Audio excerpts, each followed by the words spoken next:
I'm going to change my prediction at SummerSlam. I think Cody Rhodes will turn heel. Yo, my family, welcome back to the channel. It's your boy Josh, the commentator, and we are going to be discussing the final SmackDown before SummerSlam 2025. If you guys are ready for this video, smash that like button. Comment down below what is going to be your favorite match from SummerSlam this weekend.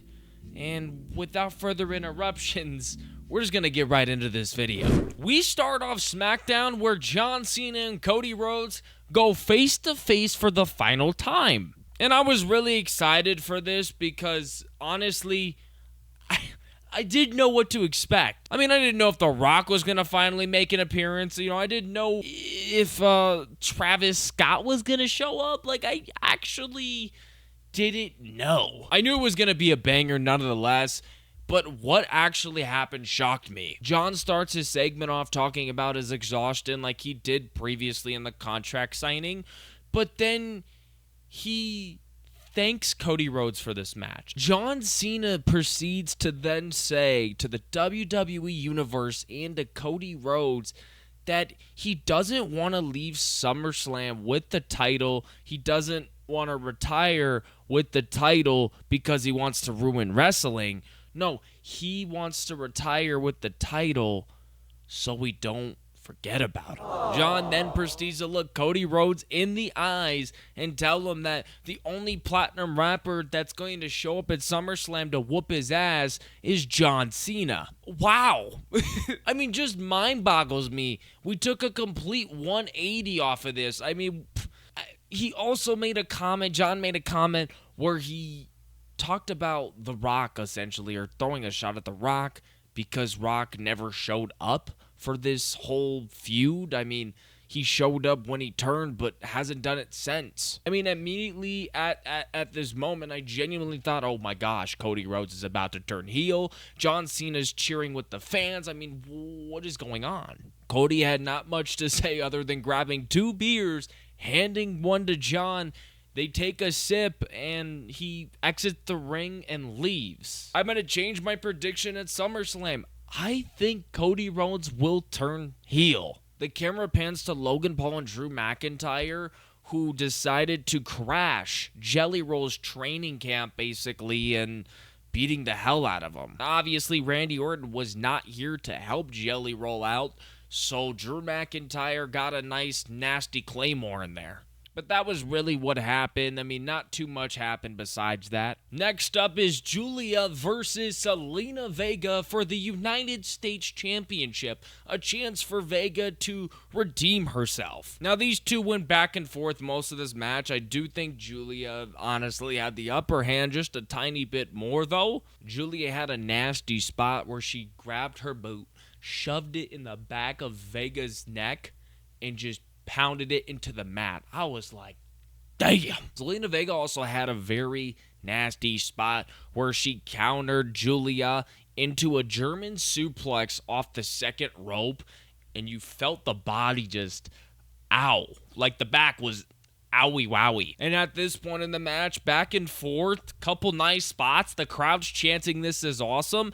I'm actually having a fun time. And when I tell you the women's division just so stacked right now, it's utterly ridiculous. But Julia wanted a chance to do a top rope move too, so she decides to do a vertical suplex off the top rope, which the crowd was going wild.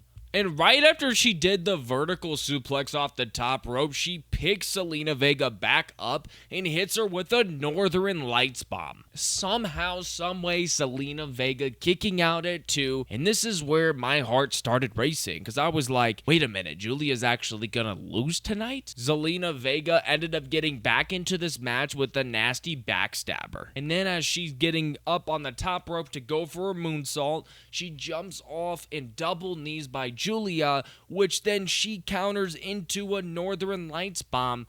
1, 2, 3, still champion Julia.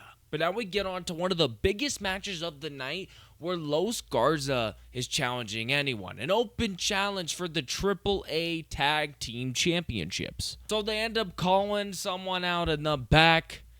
Oh, and who shows up? Mr. Iguana and Psycho Clown make their SmackDown debut. I was really stoked for this. I mean, watching this at home, I genuinely wanted to scream, but unfortunately I couldn't because it was late at night. Now, this match starts off with Psycho Clown just being a complete brutal powerhouse and dominating. Garza and Humberto hit a nasty running knee to get back into the match. Psycho struggling but finally makes a tag to Mr. Iguana. And I'm going to be honest, the homie went in there, did like 15 tilt-a-whirl head scissors. I mean, the dude was just different. Ultimately, it was super cool to see these two go into the ring and just see them wrestle, you know, in a different setting, you know. We're not in AAA wrestling. We're in SmackDown at the Go Home show, which is absolutely ridiculous. But unfortunately for Iguana and Psycho Clown, Alberto and Garza hit their finisher maneuver, and 1, 2, 3, yeah, they lost. And still your AAA Tag Team Champions, Los Garza. The camera pans to Logan Paul and Drew McIntyre essentially saying nothing. I mean, the reporter asked them a question, asking them about their match, asking them about the ambush, and they said they were going to say it all in the ring. So, I mean, yeah, that was very beneficial information for you guys. Next up was Aleister Black versus Damian Priest. Now, I'm happy that these two got their moment, got their match, you know, on a go-home show. I'm happy about that. I wish it was on the card, maybe on the lower mid-card. You know, it's just a stacked pay-per-view, and it was hard for them to fit on there. So they gave them a nice match here on SmackDown, and it didn't disappoint. Kind of. It helps with Aleister Black ultimately, but let's go over this match and what happened. A couple noted spots, one being Aleister Black just completely risking his body, going over the top rope, and just taking out Damian Priest on the outside. And then it was back and forth, but ultimately Aleister Black hitting a nasty elbow to Damian Priest. Priest, being the great character he is, he doesn't give up. He proceeds to go for a little old school, paying tribute to The Undertaker, but instead does like a cross body in the middle of it. It was random, but I mean, I thought it was pretty cool. Aleister Black also didn't give up and hit him with a freaking nasty flying knee on the outside. Right after that, Aleister immediately went on the second rope and tried to do a diving moonsault to Damian Priest, which Damian countered, and then he just body checks him, and Aleister goes flying into the commentary table. As this match was getting steamy, it was getting good, Aleister Black had to ruin it for me. He grabbed a steel chair and threw it at Damian Priest. Priest getting a DQ victory, but Aleister Black just going nuts. Even after the match, Aleister Black still hitting Damian Priest with the chair shots. He also grabbed the back of Damian Priest's neck and head and slammed it into the steel steps multiple times. He then picks up and sets up for a nasty black mass, which I gotta say, Damian Priest sold that to perfection. I think it was annoying the way it ended. I really wanted it to be either who won, you know, obviously you wanted the pin, you wanted the finisher and all that, but you know, now that I say this and I really think of this, I'm going to have to change my mind on this right here and right now, that I actually kind of like this, and I think it helps them build a bigger story for another pay-per-view that could be a more intense and good feud. And let's just be honest, like, there was genuinely no spots on SummerSlam for them to fit. Even though it was 2 nights, it's just too many good matches going on. And I think this helps build up for a even more bigger feud from these two. Pants to Jade Cargill and Tiffany Stratton getting into it. Jade Cargill kind of saying she didn't need her help last week, and Tiffany responding with that she just doesn't want him to have any excuses when she beats her at SummerSlam and retains. Very simple, like, conversation, and Tiffany has a point. I do think that, you know, this match is just gonna feed families, and it might, you could argue it could be one of the best women matches on the card. I still think that triple threat match between Rhea Ripley, Io Sky, and Naomi is going to feed. But, like, this match definitely could be a close second. Next up, it's Tala Tonga versus Jimmy Uso. Tala Tonga having Solo Sikoa in his corner. We obviously knew that Tala Tonga, being super tall, was going to be the bigger and better powerhouse, I guess you could say, in this match. Big Jim had a nice, cool double spot where he hit a nice step-up enziguri into a suicide dive, and, you know, you'd think it'd take out Tala Tonga, but homie just got back up, and he was angry. And Tala Tonga getting back into the ring and kind of, you know, taking over again. Towards the end of the match, though, Jimmy Uso finally getting his moment with a super kick, running the ropes, and a spear. And as Jimmy Uso going for a little classic Uso splash, Tala Tonga caught him with a choke slam. 1, 2, 3, Tala Tonga wins. It just felt like they kind of buried Jimmy Uso in this situation. I do like the fact that they gave him a little moment, but I still think like it should have been a more, you know, good match.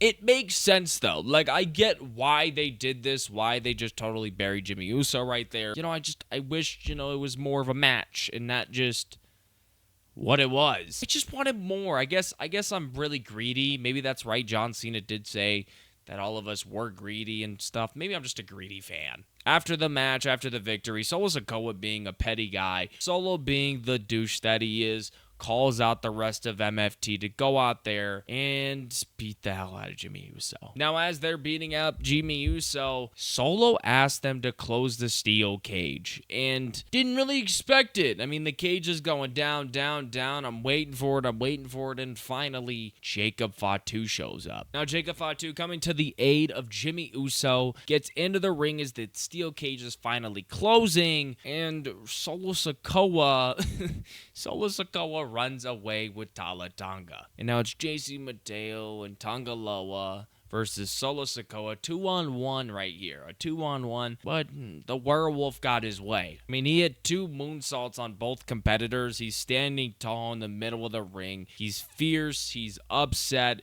And he wants to probably kill Solo at SummerSlam, which wouldn't be surprised if he did. But besides everything that happened in that match that I was like wishing for more, whatever. I'm a greedy guy. Who cares? Tell me in the comments. I don't care. I am actually really excited for the steel cage match. I think it's going to be a very big sleeper. The camera dissolves to backstage where the reporter yet again talking to Charlotte Flair and Alexa Bliss. She's asking them about how their tag team is.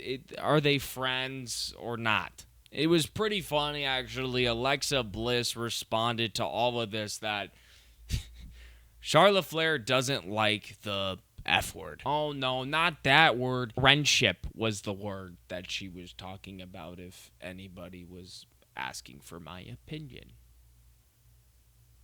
Let's get on to the last segment now. And now we're at the final segment of the show where Logan Paul and Drew McIntyre are going to speak in front of the fans. Immediately, Logan Paul calls out the green shirt guy and tells him to shut up. And, you know, the fans didn't like that. I really didn't like it either. If you guys don't know who the green shirt guy is, I'm going to pull up a picture right here. The green shirt guy is really famous because he shows up to most of the big shows and he sits middle of the camera, so you literally can see him every single show. But shout out the green shirt guy and screw Logan Paul for talking smack about our guy. After that, Logan Paul being a meme, being disrespectful as he is, saying that Jelly Roll thought the match was a hot dog contest. Now, as Drew McIntyre picks up the microphone and starts talking smack himself, the Titron pans to backstage where SUV pulls up, and it's none other than Jelly Roll,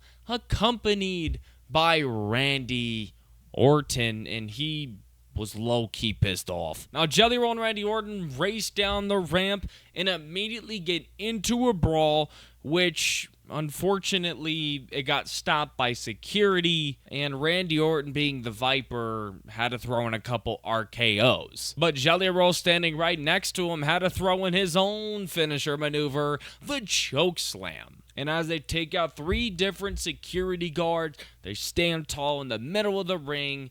And ladies and gentlemen, that is the end of the go-home show at SmackDown. I'm so excited for that tag team match, man. It's going to be a banger. I know a lot of people don't really like the whole with celebrity filled up, you know, and I think it's partially because of Travis Scott, low key. But like, it's okay, it's all right, not a big deal. All right, this match is gonna be good, I promise. It's gonna be good. It's gonna be a great SummerSlam match. But that is the end of the video, guys. I hope you guys enjoyed. Make sure you smash that like button. You subscribe to the channel if you are new. Comment down below your predictions for SummerSlam and who you're most excited to see in the ring. I'm Josh the Commentator, and I'll see you guys soon. Peace out.